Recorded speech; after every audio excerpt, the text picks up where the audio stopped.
जय माता दी। आप सभी का स्वागत है आपके अपने एस्ट्रो टीवी यूट्यूब चैनल पर। आप सभी को नवरात्रि के पावन पर्व की हार्दिक शुभकामनाएं। आज की वीडियो में हम पाठ करेंगे श्री दुर्गा सप्तशती जी के द्वादश अध्याय का और बड़े ही ध्यान और मन से सुनकर कथा का लाभ अवश्य लें। आइए शुरू करते हैं देवी के चरित्रों के पाठ का महात्म्य। इस द्वादश अध्याय का पाठ महाअष्टमी तिथि के दिन आप सभी भक्त अवश्य करें ताकि देवी माँ का आशीर्वाद और देवी माँ की कृपा आप पर जन्मों जन्मों तक बनी रहे। देवी बोली, हे देवताओं, जो पुरुष इन स्रोतों द्वारा एकाग्रचित होकर मेरी स्तुति करेगा उसके संपूर्ण कष्टों को निसंदेह मैं हर लूंगी। मधु केटव के नाश, महिषासुर के वध और शुंभ तथा निशुंभ के वध की जो मनुष्य कथा कहेंगे, मेरे महात्म्य को अष्टमी, चतुर्दशी व नवमी के एकाग्रचित से भक्ति पूर्वक सुनेंगे, उनको कभी कोई पाप नहीं रहेगा। पाप से उत्पन्न हुई विपत्ति भी उनको न सताएगी। उनके घर में दरिद्रता नहीं होगी और न ही उनके प्रियजनों का बिछड़न होगा। उनको किसी प्रकार का भय नहीं होगा। इसलिए प्रत्येक मनुष्य को भक्ति पूर्वक मेरे इस कल्याणकारक महात्म्य को सदा पढ़ना और सुनना चाहिए। मेरा ये महात्म्य महामारी से उत्पन्न हुए संपूर्ण उपद्रवों को एवं 3 प्रकार के उत्पातों को शांत कर देता है। जिस घर व मंदिर में या जिस स्थान पर मेरा ये स्रोत विधि पूर्वक पढ़ा या सुना जाता है, उस स्थान का मैं कभी भी त्याग नहीं करती और वहाँ सदा ही मेरा निवास रहता है। बलिदान, पूजा, होम तथा महोत्सवों में मेरा ये चरित्र उच्चारण करना तथा सुनना चाहिए। ऐसा हवन या पूजन मनुष्य जानकर या बिना जाने करे, मैं उसे तुरंत ग्रहण कर लेती हूँ। और शरद काल में प्रत्येक वर्ष जो महापूजा की जाती है, उसमें मनुष्य भक्ति पूर्वक मेरा ये महात्म्य सुनकर सब विपत्तियों से छूट जाता है और धन धान्य तथा पुत्राद ऐसे संपन्न हो जाता है। और मेरे इस महात्म्य व कथाओं इत्यादि को सुनकर मनुष्य निर्भय हो जाता है और महात्म्य के श्रवण करने वालों के शत्रु नष्ट हो जाते हैं तथा कल्याण की प्राप्ति होती है और उनका कुल आनंदित हो जाता है। सब कष्ट शांत हो जाते हैं तथा भयंकर शौपन दिखाई देना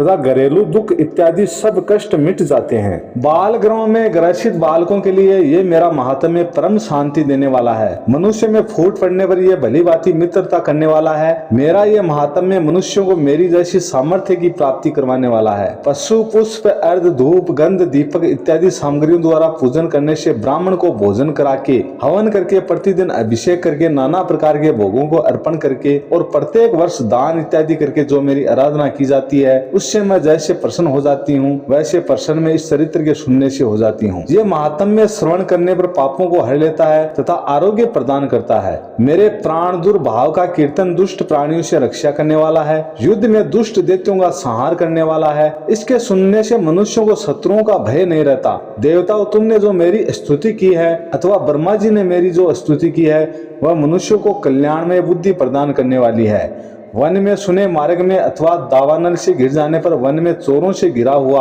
या शत्रुओं द्वारा पकड़ा हुआ, जंगल में सिंहों से, व्याघ्रों से या जंगल हाथियों द्वारा पीछा किया हुआ राजा के क्रुद्ध हो जाने पर मारे जाने के भय से, समुद्र में नाव के डगमगाने पर, भयंकर युद्ध में फंसा होने पर भी किसी भी प्रकार की पीड़ा से पीड़ित होकर घोर बाधाओं से दुखी हुआ मनुष्य मेरे इस चरित्र को स्मरण करने से संकट से मुक्त हो जाता है। मेरे प्रभाव से सिंह, चोर तथा शत्रु इत्यादि दूर भाग जाते हैं और दुष्ट प्राणी पास नहीं आते। महर्षि ने कहा, प्रचंड पराक्रम वाली भगवती चंडिका यूं कहने के पश्चात सब देवताओं देखते ही देखते अंतर ध्यान हो गई और संपूर्ण देवता अपने शत्रुओं के मारे जाने पर पहले की तरह यज्ञ भाग का उपभोग करने लगे। उनको अपने अधिकार फिर से प्राप्त हो गए तथा युद्ध में देवताओं के शत्रुओं शंभ व निशुंभ के देवी के हाथों मारे जाने पर बाकी बचे हुए राक्षस पाताल लोक को चले गए।